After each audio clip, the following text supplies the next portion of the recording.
Հարգելի գործընկերներ, քանի որ հարգարժան պարոն Խաչատրյանը դաշնակցական ամբողջ դավադրապաշտությունը հորդեց այս ամբիոնից, միանգամից հերք եմ էլի ամբողջությամբ։ Օգոստոսի 8-ին, երբ որ Վաշինգտոնում համապատասխան խաղաղության հռչակագիրը ստորագրվում էր, ինչ էր ասում ընդդիմությունը, ասում էր երկու բան։ Սրանով մենք միջանցք ենք տալիս արտատարածքային, մեր ինքնիշխանությունը սրանով կրճատվում է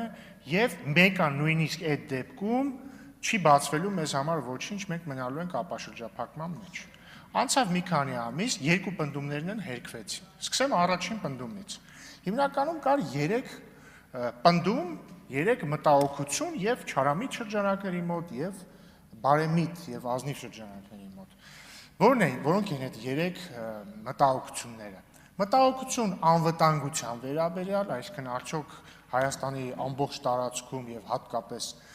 այն հատվածով, որտեղ կոմունիկացիաներն են անցնելու, Հայաստանն է պահպանելու անվտանգությունը, թե ոչ, եւ թե ինչ-որ երրորդ կողմ, երկրորդը արդյոք համապատասխան ընթացակարգերը լինելու են, թե ոչ,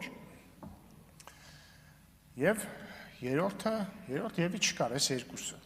Չէ՞, կամաձայնեք, որ սրանք էին բաները։ Եվ արդյոք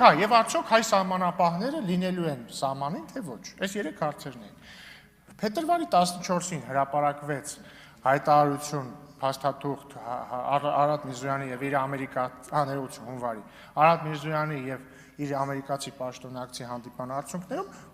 որոնցով բոլոր 3 կետերով հստակ պատասխան եղավ սևով սպիտակին գրված, որ Հայաստանի ամբողջ տարածքում անվտանգությունը պահում են Հայաստանի համապատասխան գերատեսչությունները, որ ամեն ինչ լինում է մեր ինքնիշխանության եւ իրավազորության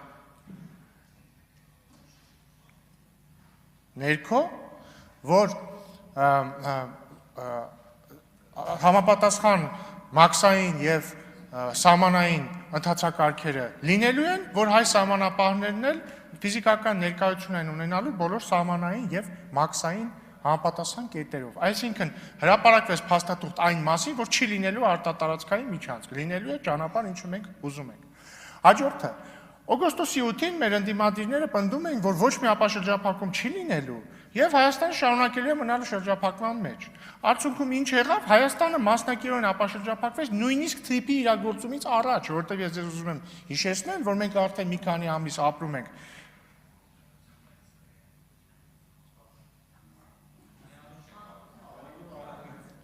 պայմաններում,